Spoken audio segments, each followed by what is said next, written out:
Қайырлы күн, құрметті оқырмандар. Сәбит Мұқанов атындағы Солтүстік Қазақстан облыстық әмбебап ғылыми кітапханасының әлеуметтік желілерін пайдаланушылар. Сіздердің назарларыңызға салт дәстүрім ғаламат, бабалардан аманат атты танымдық сағатты ұсынамыз. Қасиетті қазақ халқының салт дәстүрлері өте көп. Соның ішінде жастар біле бермейтін салт дәстүрлерге тоқталсақ. Ұлдың төбе шашын ұзарта өсіріп, моншақ араластыра өріп қою. Оның аты айдар қою. Бұл ғұрып негізінен тіл көзден сақтау үшін ер балаларға жасалады. Кенесарының інісі Наурызбай батырдың ұзын айдары болғаны тарихтан белгілі. Ақсарбас атау. Адамдар қауіп-қатерге ұшырағанда, Аллах тағала мені осы қиындықтан құтқара көр, Ақсарбас деп Құдайы атайтын болған. Мұндай жағдайда Ақсарбас деп 3 рет айқайлаған. Сосын қауіп-қатерден аман қалғанында әлгі адам ауыл аймағын шақырып Құдайы берген. Ақсарбасқа шалынатын малдар боз қасқа, қой, көк қасқа жылқы, қызыл қасқа сиыр. Адам Ақсарбас атағанда қай малын атаса, соны Құдайға союға тиіс. Ақ құйып шығару. Халқымызда үйге кірген жыланға да ақ құйып шығарады деген мәтел бар. Қазақтың ақ деп атайтыны сүт, қымыз, шұбат, айран. Қалың өрт келіп қалғанында алдынан ақ шашады. Үйге жылан кіріп кеткенде басына сүт не айран құйып үйден шығарып барып өлтіреді. Бұл қазақтың үйіне келген жауына да жамандық жасамайтын ұлттық мінезінен шыққан әдет. Ат тергеу. Ол адамды сыйлауға арналған зияттілік әдет ғұрып. Ұлттық болмыс бойынша әйелдер атасына, қайнағасына, қайнысына, қайнысіңлісіне атын атамау үшін қосымша ат қояды. Мұны ат тергеу деп атайды. Мұндайда қойылатын аттардың кейбірі мынандай: мырза қайнаға, бай атам, би аға, тентегім, еркежан, шебер шешей, ағаже, сырғалым, шашбаулым, жеңгелері қайныларына әзілдеп, бойлары тапал болса сұңғақтым, жайбасар болса жүйрігім деп те ат қойған. Ер адамдарда өзінен үлкендерге мәке, сәке деп құрметтейді. Анттасу. Жаудан кек қайтару үшін, адамдар бір-біріне деген адалдықтан айнымау үшін, ел аралық тату келісімді сақтау үшін ант айтатын салт дәстүр бар. Халық антын бұзған адамды ант атқан деп жек көріп, айтылған ант, сертескен уәде, алысқан қол қайда деп кінәласады. Араша түсу. Дауласқан, жанжалдасқан адамдарға басу айтып, ажырату, сабасына түсіру араша түсу деп аталады. Бұрындарды мұндай жанжалда ауылдың, елдің абыройлы абызы араша деп айқайлап, от шыққалы тұрған отбасына барып ағайынға араша түскен. Арыздасу. Бұл пәнидегі өмірдегі тататын дәм тұзы таусылып, өмірден өтіп бара жатқан ғарып отбасымен, туған туыстарымен, көрші көлем, дос жарандарымен соңғы рет тілдесіп, қош айтысады. Мұны арыздасу деп атайды. Арыздасуда бақилық болғалы жатқан пенде біліп білмей жасаған қателік кінәлары үшін жиналғандардан олар одан кешірім сұрайды. Асар жасау. Үй салу, қой қырқу, тай таңбалау, киіз басу, егін ору, шөп шабу тәрізді қауыр жұмыстарды көптің күш қайратымен, көмегімен тез атқару үшін ру басының, үй иесінің ауылдастарын, туған туыстарын шақырып бірлесе қимылдауын асар жасау деп атайды. Оның екінші атауы үме серне. Үй иесі жәрдемдесуге келгендерге тамақ дайындап, сый құрметін көрсетеді. Асарға келгендер атқарған жұмысына, көмегіне ақы алмайды.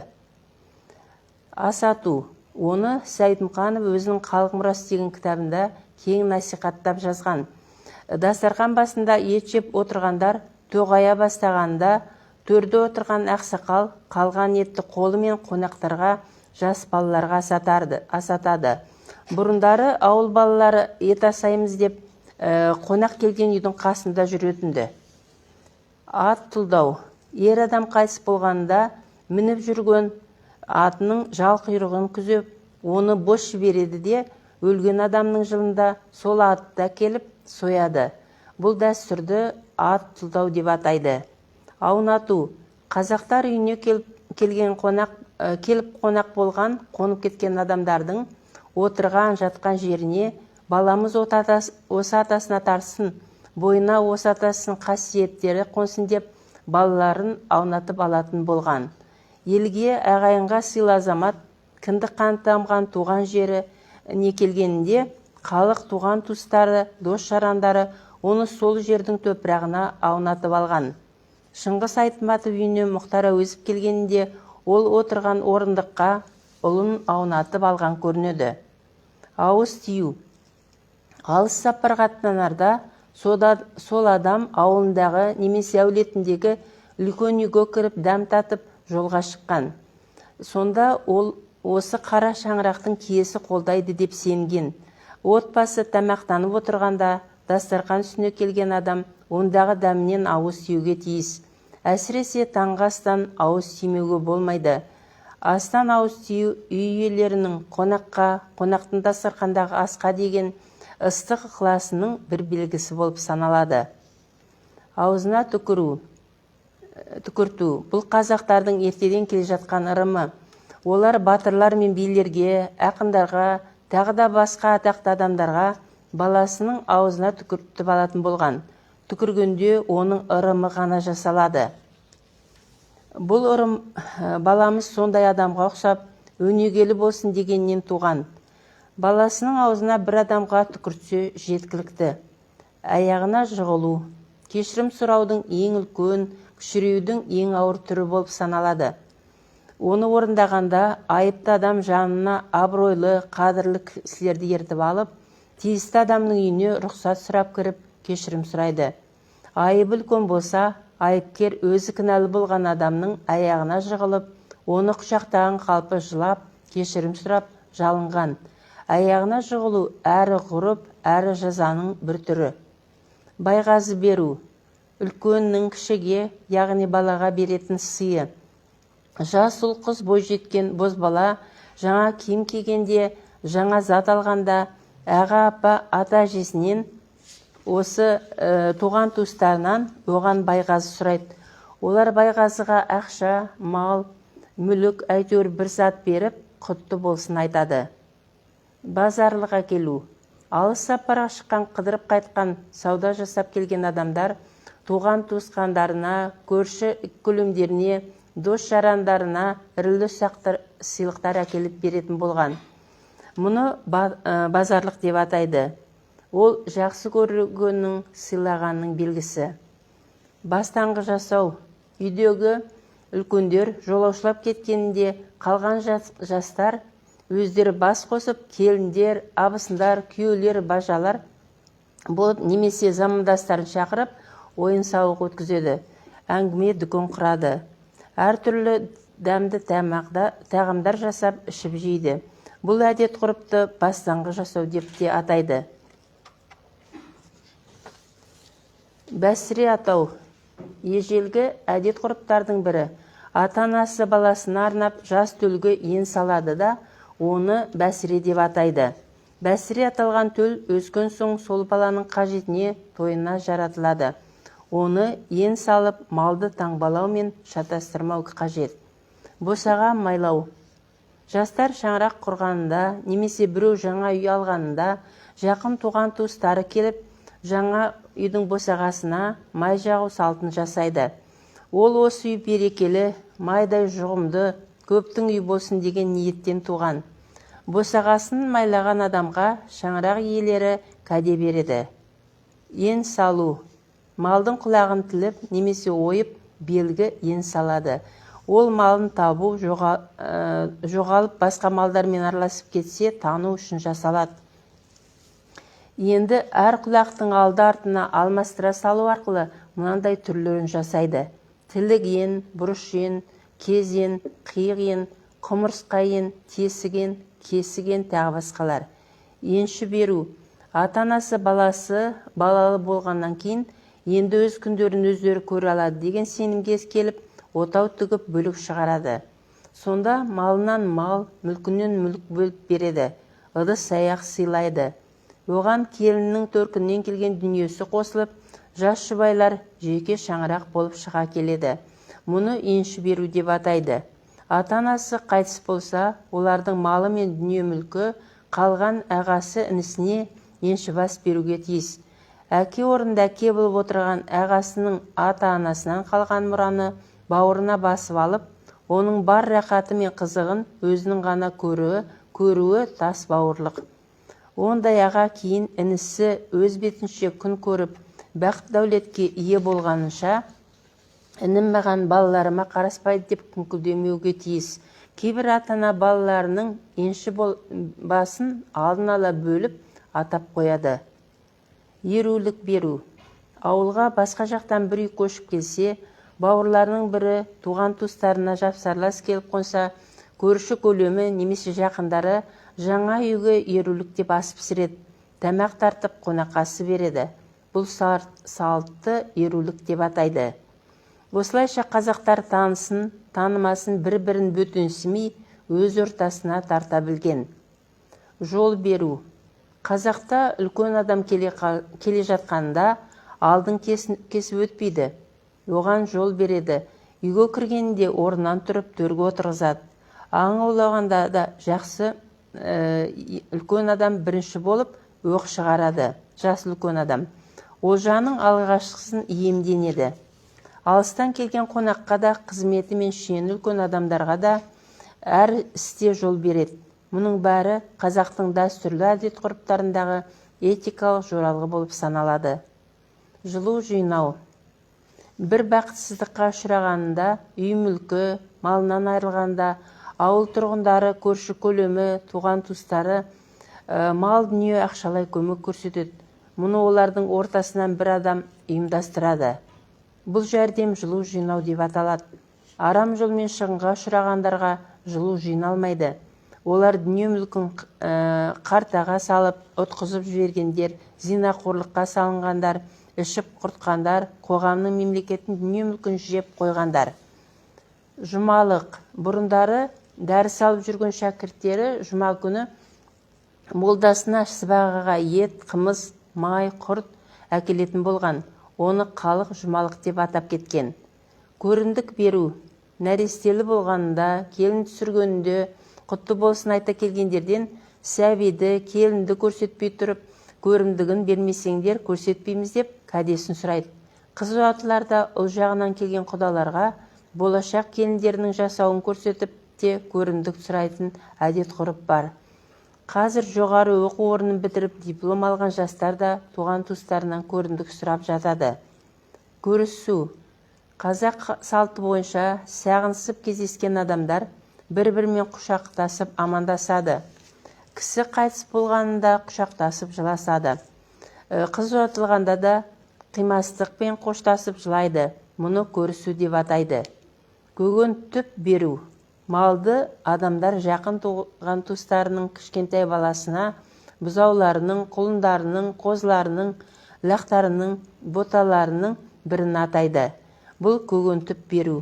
Атаған көгөн түбін кейін бермей кету өнегесіздік, дүние қоңыздық болып саналады. Қайырлы болсын айту. Бала туғанда, келін түсіргенде, тағда басқа үлкен қуаныштарға ие болғанында туған туыстары, көрші көлемі келіп, қайырлы болсын деп құттықтайды. Ол қазақтың қуанышты бірге бөлісетін ізгі салты. Адамдар қайырлы болсын айтпағандарға ренжиді де. Қазан шегелеу. Жақын туыс әзіл қалжыңы жарасқан адамдардың үйіне 2-3 адам бірге барып, осы үйдің қазанын шегелей келдік деп дейді. Бұл олардың түстеніп, ет жеуге келгендігі. Үй иесі оған әзілмен жауап қайтарып, жақсы болды, қазан шегелейтін адам таба алмай отыр едік деп қонақ жайлылық танытады. Әйелі ет асып, қонақасы береді. Қалау айту. Біреудің жақсы малына, мүлкіне көңіл кеткен адам сол үйдің иесіне немесе әйеліне баласына соған лайықты бағалы бір тарту әкеліп, әлгі дүниені жануарды менің қалауым осы деп сұрайды. Кейде үй иесі мұндай сыйлы жөн жоралғысымен келген қонаққа өзі сөз салып, бұл үйден қалаған бір затың бар ма, қалауыңызды айтыңыз деп сұрап, қалаған затын сыйлайды. Қонақ кәде айту. Үй иесі қонағына қонақ кәде айта отырыңыз деп қолқа салатын болған. Ол өлең айтыңыз, күй тартыңыз, өнер көрсетіңіз деген тілек. Қонақтың өнерін, қабілетін сынау, көңілді отыру. Сол себепті қазақтар баласын жастайынан ән айту, күй тарту тәрізді өнерге баулыған. Өйткені қонақ кәде айта алмай қалу ыңғайсыз жағдай. Қорықтық құю. Ол емдік құрып.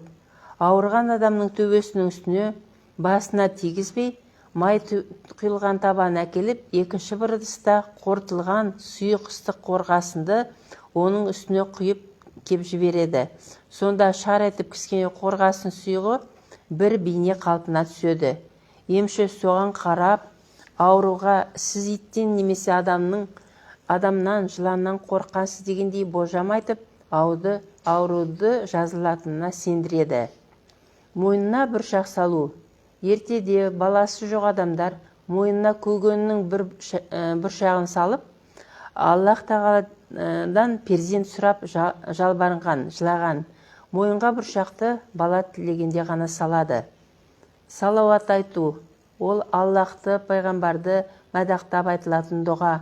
Оны намаздың соңында зор ынта-ықыласпен оқиды. Сауға сұрау. Бұрындары қылмысы үшін бір адам ауыр жазаға, өлімге бұйырылғанда өте беделді кісілер барып, оның жазасын жеңілдетуді, кешіруді сұраған. Сөзі өтсе, айыптаушы жақта белгілер де ондай адамдардың өтінішін орындаған. Мұны сауға сұрау деп атайды. Сауғаға жазасы сұрап алынған адам да жолынан жығылмай құн шығын төлеген екі жақта бітістіруге күш салған. Сауын айту. Бір ауылда елде үлкен ас, үлкен той болатын болса, алдын ала бірнеше ай бұрын, бір жыл бұрын жан-жаққа хабар жіберіліп, адамдарды соған шақырады. Бұл сауын айту деп аталады. Яғни әр жүз, әр ру мұндай асқа қымызын, малын ала келіп, батыр, балуан, ақын, әнші күйшілерімен өнер көрсетіп, бәйгеге жүйрік аттарын қосып, астың тойдың жақсы өтуіне жан-жақты қолдау көрсетеді. Жиынға қымыз әкелгендердің ыдысына сойылған малдың жіліктерін салып жібереді. Мұхтар Әуезовтің Абай жолы кітабында мырза өз әкесі Өсекеңе ас берем деп Көкшетауға сауын айтып, елді жиды ғой деген сөздер бар. Сүйінші сұрау. Өте қуанышты хабарды жеткізуші адам ол үйге сүйінші деп кіреді. Бұл сөз тосыннан естілсе де, үй ішіндегілерді шошындырмай қайта қуантады. Сол кезде үй иесі қалағаныңызды алыңыз дейді, немесе ол риза болатындай бір жақсы сыйлық береді. Сүйінші алудың сөкеттігі жоқ. Сәлемдеме. Біреу арқылы беріп жіберілген затты сәлемдеме деп атайды. Сәлемдемеге жіберілетін заттар сыбаға, ақша, көйлек, көншек, орамал, бір ұшына сақина, білезік байланады. Сәлемдеме жолаушының жүгін ауырлатпайтындай болуға тиіс. Алыстағы адамдар бір-біріне таныстары арқылы ауызша сәлем өтініштерінде жолдайды. Сірге мөлдіретер. Бие ағытар күні берілген қымызды сірге мөлдіретер деп те атайды. Оған ауылдың ақсақалдары, әжелер, ел ағалары шақырылады. Сүйек жаңғырту. Бұрындары құда-құдағи болған жақтар қайтадан қыз алысып, қыз берісіп, құдалықты одан әрі жалғастырса, оны сүйек жаңғырту дейді. Бұл салт қыз бен жігіттің келісімімен қазір де жасалып жүр. Назар қойып тыңдағандарыңызға рахмет. Келесі эфирде кездескенше.